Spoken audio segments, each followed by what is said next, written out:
Hey, what's up guys? This is Anthony for Anthony's Customs, and for this review, we are taking a look at NECA's new Teenage Mutant Ninja Turtle 2-packs. Well, this is just one of them. This is the Leonardo and Donatello 2-pack. I will be looking at all of the other ones subsequently, but I wanted to start with this one because it has Leonardo in it, and everybody knows he's the best turtle. And you can let me know in the comment section below which turtle you think is best. Even if you're wrong and don't choose Leonardo, that's okay. Anyway, these guys are essentially reissues of figures we've seen at least 2 other times, well technically 3 other times, but they're not quite the same, so not quite a reissue, but kind of close.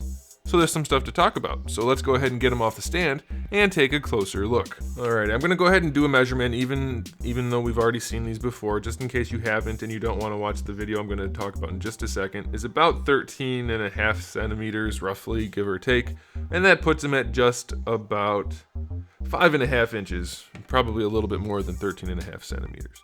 Anyway, it is the exact same figure, technically, or practically speaking, as before, aside from paint and accessories. So if you want to check out the more in-depth review on these guys, I believe I've done it 3 times now for the same body.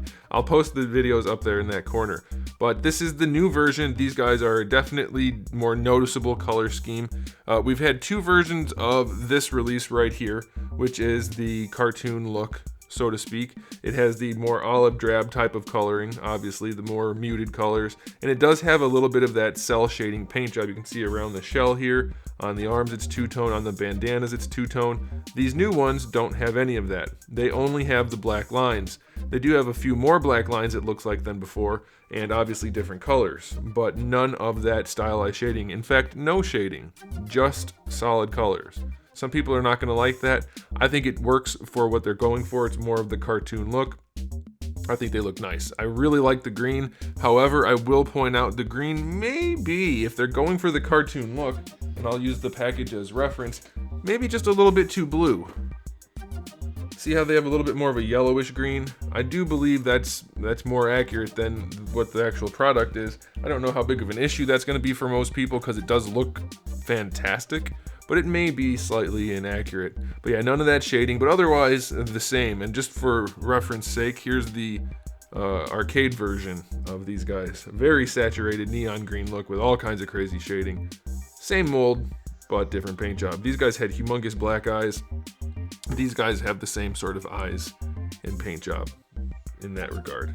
Okay, so the new ones, no shading, solid colors.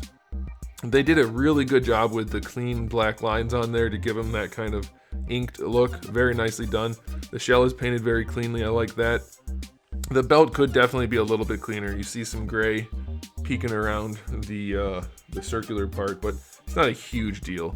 And the only other issue I have, I suppose, with the paint job would be the mouth. Either side of this guy's mouth has black paint on it for the teeth, and that's kind of a bummer, but that's going to vary from figure to figure.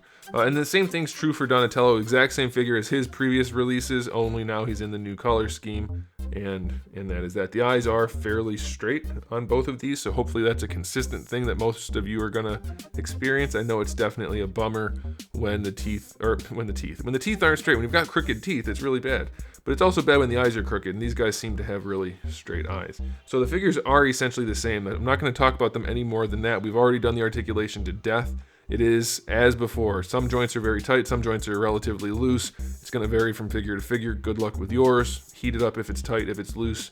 There's not much you can do about it. But let's move on to the accessories, because we do have a few. Each turtle comes with gripping hands on them in the package. Then we do get 1 set of open palm hands and 1 set of pointing finger hands, which could also maybe be the same ones that you use for Raphael to hold the size. I'm not sure. We'll see when I get to that 2-pack.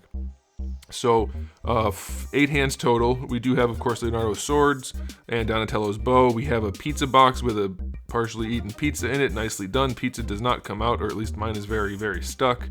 And we do have a canister of ooze, an open and a closed communicator. We have a blueprint for the turtle blimp. We have a ransom note, which is pretty nicely done. And then we have a cutout of Bebop. I'm not sure why we have that, because they released Bebop as its own figure. So that's very strange, but it is included. So if you're into that sort of thing, there you go. Otherwise, just keep it minty fresh, and then maybe in 30 years it'll have some value. Who knows? So accessory-wise, not a bad batch. Nothing crazy, but definitely a reasonable amount of stuff. If you haven't purchased one of these sets before, it's more than enough stuff to keep you happy with your purchase, I'm sure. So I'll go ahead and give, well, I'm not going to give ratings, I guess, because we're not going through the review like before. But yeah, it's a nice batch of accessories, and the figures look really good. You don't need me to run the articulation. Like I said, I've done it 3 times already. If you don't know by now, there are lots of videos up there to check out, and you can see in detail all the articulation. But yeah, these guys are very, very nice looking. Yes, the green may be too blue, but the colors are just lovely. They are gonna stand out on a shelf of any variety. You put these guys on there, they are gonna just draw your eye right to them. Very saturated, very vibrant, very nicely done. Very nice looking figures. I think you guys are gonna like them. If you've already purchased the other ones, there's actually a reason to get these in that they're different. Do you need to get them? Definitely not. It strictly comes down to your preference, whether or not you like the older looking ones with the more muted colors, or the arcade ones, or these. It's all personal preference. The accessories are all the same, give or take, short of the paper stuff that we got this time. So you guys have the information now. I know this is not the same type of review we typically do, but this is not the same type of figure we typically review either, in that we've already reviewed it a bunch of times. So now you've got the information. You can decide if you want to track these down or if you don't. Thanks for watching, guys. If you enjoyed this video, please do give it a thumbs up. If you didn't enjoy the video, go ahead and give it a thumbs up. And if you haven't subscribed, you probably should, because I have new videos out just about every single day, and thousands already on the channel just waiting for you to look. So make sure you come back for that. And in the meantime, keep collecting.